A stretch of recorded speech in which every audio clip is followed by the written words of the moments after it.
Hi അസ്സലാമലൈക്കും welcome back.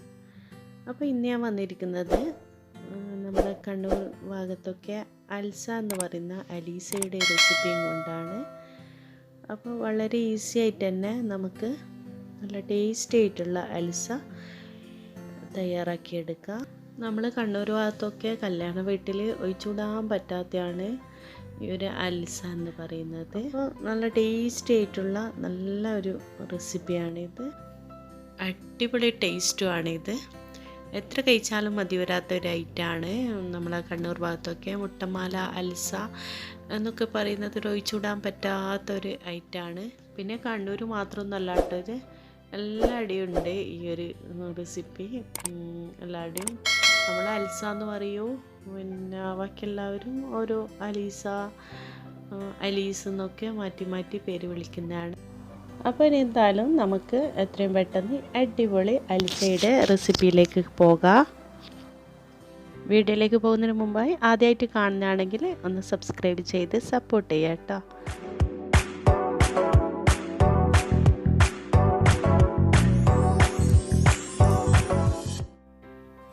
അപ്പോൾ അൽസയ്ക്ക് വേണ്ടിയിട്ട് ഗോതമ്പാണ് വേണ്ടത്. നമ്മൾ കുത്തിയ ഗോതമ്പെന്നൊക്കെ പറയില്ലേ, അതാണിത്. ഇത് നന്നായിട്ട് വാഷ് ചെയ്തിട്ട് ഒരു 5-6 മണിക്കൂറെങ്കിലും ഒന്ന് സോക്ക് ചെയ്ത് വെക്കണം. അപ്പോൾ ഒരു ഓവർനൈറ്റൊക്കെ വെച്ചാൽ അത്രയും നല്ലതാണ്. അത് ഞാനിപ്പോൾ ഓവർനൈറ്റ് വെച്ചതാണ്. ഇത് നന്നായിട്ട് ഒന്ന് സോക്ക് ചെയ്ത് കിട്ടിയിട്ടുണ്ട്. ഇനി ഇത് നമുക്ക് ഇങ്ങനെ കുക്കറിലേക്ക് ഇട്ട് കൊടുക്കാം.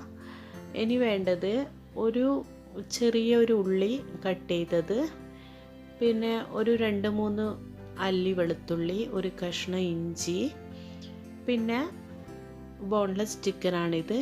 ഇങ്ങനെ കൊട്ടലിലുള്ള ചിക്കന് വേണം ഇട്ട് കൊടുക്കുക.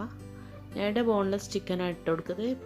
പിന്നെ ഇതിലേക്ക് ഇട്ട് കൊടുക്കുന്നത് ഒരു 2 പീസ് ഗ്രാമ്പൂ, ഒരു 2 പീസ് പട്ട, ഏലക്ക ഉണ്ടെങ്കിൽ ഇട്ട് കൊടുക്കുക കേട്ടോ. എൻ്റെ കയ്യിലില്ലായിരുന്നു. പിന്നെ ആവശ്യത്തിന് ഉപ്പ് കൂടി ചേർത്ത് വെള്ളം ഒഴിച്ചിട്ട് നന്നായിട്ട് കുക്കറിൽ പ്രഷർ കുക്ക് ചെയ്തെടുക്കണം. വെള്ളം നന്നായിട്ട് ഒഴിക്കണം കേട്ടോ. ഇതൊക്കെ കണ്ടില്ലേ, കുക്കറിൽ ഇത്ര ഒരു ഇതിലും കുറച്ചുകൂടി വേണമെങ്കിൽ ഒഴിച്ചു കൊടുക്കാൻ ഞാൻ പിന്നെയും കുറച്ചുകൂടി ഒഴിച്ചു കൊടുത്തിട്ടുണ്ടായിരുന്നു. എന്നിട്ട് നമുക്ക് ഉപ്പ് പിന്നെ കറക്റ്റ് കൂടാണ്ടും കുറയാണ്ടും ഇട്ട് കൊടുക്കാൻ നോക്കണം കേട്ടോ. എന്നിട്ട് നന്നായിട്ടൊന്ന് പ്രഷർ കുക്ക് ചെയ്തെടുക്കുക. ആദ്യം ഒരു വിസിൽ നല്ല ഹൈ ഫ്ലെയിമിലും പിന്നെ ലോ ഫ്ലെയിമിലാക്കിയിട്ട് ഒരു 10 വിസിലെങ്കിലും വേവിച്ചെടുക്കണം.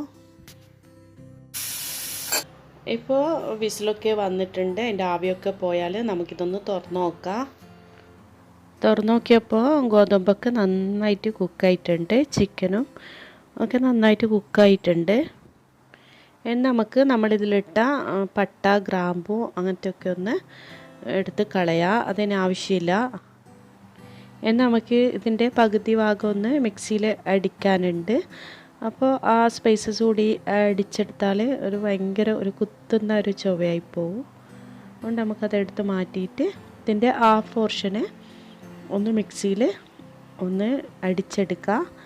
അപ്പോൾ അടിച്ചെടുക്കുമ്പോൾ കുറച്ച് നല്ല കട്ടിയുള്ള തേങ്ങാപ്പാൽ ഒന്ന് ഒഴിച്ചു കൊടുക്കുക. എന്നിട്ടൊന്ന് ക്രഷ് ചെയ്തെടുത്താൽ മതി, നല്ലോണം ഒന്നും അരയണ്ട കേട്ടോ. അപ്പോൾ ഞാനിതാ കുറച്ച് തേങ്ങാപ്പാൽ ഇട്ടിട്ട് ഒന്ന് അടിച്ചെടുക്കുന്നുണ്ട്. ഇതിൻ്റെ ബാക്കി നമുക്ക് ആവശ്യമുണ്ട്, അതവിടെ വെക്കാം. എന്നിട്ടൊന്ന് അടിച്ചെടുക്കുക.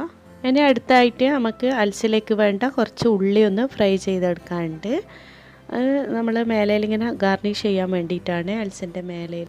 അതിന് വേണ്ടി ഒരു പാന് ചൂടായാൽ അതിൽ 2 ടേബിൾ സ്പൂണോളം ഗീ ഇട്ട് കൊടുക്കുക.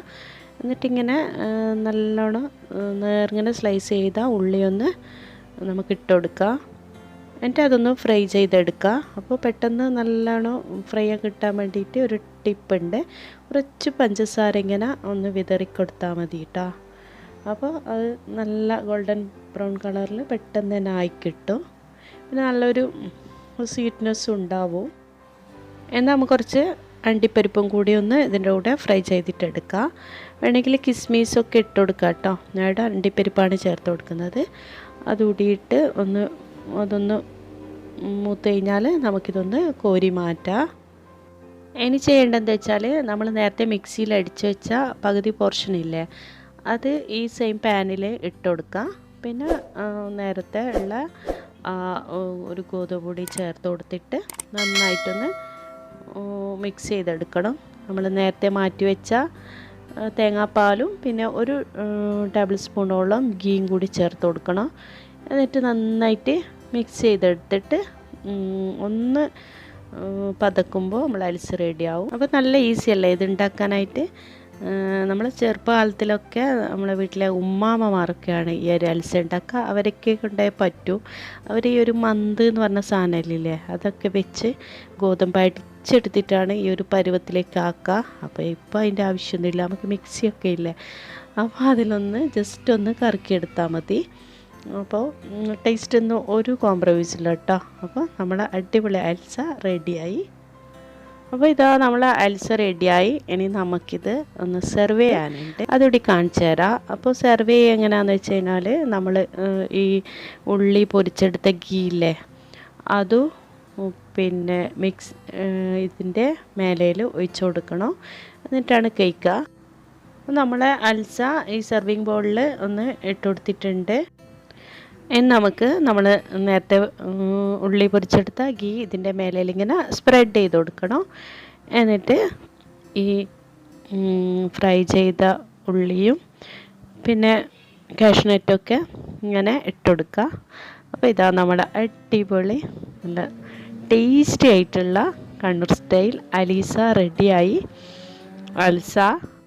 അപ്പോൾ നല്ല ഈസി അല്ലേ ഇത് ഉണ്ടാക്കാനായിട്ട്. അപ്പോൾ എല്ലാവരും ഒന്ന് ട്രൈ ചെയ്ത് നോക്കുക. പിന്നെ ഇത് എല്ലാവരും പല വിധത്തിൽ കഴിക്കും. പിന്നെ ഞങ്ങൾക്കൊക്കെ പേഴ്സണലി ഭയങ്കര ഇഷ്ടമായിട്ടുള്ളത് ഇത് പഞ്ചസാര കൂട്ടി കഴിക്കാനാണ്. അപ്പോൾ നമ്മുടെ കല്യാണ വീട്ടിലൊക്കെ അലീസയും പഞ്ചസാരയാണ് ബിരിയാണിയൊക്കെ കഴിക്കുന്നതിന് മുമ്പേ ഉണ്ടാവുക. അപ്പോൾ അതുകൂടി ഞാൻ കാണിച്ചു തരാം എങ്ങനെയാണ് കഴിക്കുക എന്നുള്ളത്.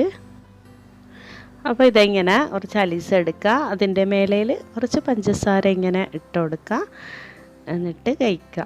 ഇതിൻ്റെ ഒരു ടേസ്റ്റ് പറഞ്ഞറിയിക്കാൻ പറ്റാത്ത അത്രയും ടേസ്റ്റാണ്. അപ്പോൾ എല്ലാവരും ഒന്ന് ട്രൈ ചെയ്ത് നോക്കുക. എല്ലാവർക്കും എന്തായാലും ഇഷ്ടം, വെറുതെ പറയുന്നല്ല, അത്രയും ടേസ്റ്റാണ്. അപ്പോൾ എല്ലാവരും ഒന്ന് ട്രൈ ചെയ്ത് നോക്കുക. ട്രൈ ചെയ്ത് നോക്കുന്ന സമയത്ത് ഇഷ്ടമായിട്ടുണ്ടെങ്കിൽ ഫീഡ്ബാക്സൊക്കെ അറിയിക്കുക. അപ്പോൾ ഇത്രയൊക്കെയാണ് എൻ്റെ ഇന്നത്തെ വീഡിയോ. എല്ലാവർക്കും ഇഷ്ടമായിട്ടുണ്ടാകുമെന്ന് വിചാരിക്കുന്നു. ഇഷ്ടമായിട്ടുണ്ടെങ്കിൽ ഞാൻ എപ്പോഴും പറയുന്ന പോലെ ഇതുവരെ സബ്സ്ക്രൈബ് ചെയ്തിട്ടില്ലെങ്കിൽ ഒന്ന് സബ്സ്ക്രൈബ് ചെയ്യുക. കൂടെ കാണുന്ന ബെല്ലൈക്കൺ ഒന്ന് എനേബിൾ ചെയ്താൽ ഞാൻ നല്ല വീഡിയോസും നിങ്ങൾക്ക് നോട്ടിഫിക്കേഷൻ വരും. അപ്പോൾ ഇൻഷാ അല്ലാഹ് മറ്റൊരു വീഡിയോയുമായോ റെസിപ്പിയുമായോ ഒക്കെ വരുന്നവരെ എല്ലാവരോടും ബൈ, അസ്സലാമു അലൈക്കും, താങ്ക് യു.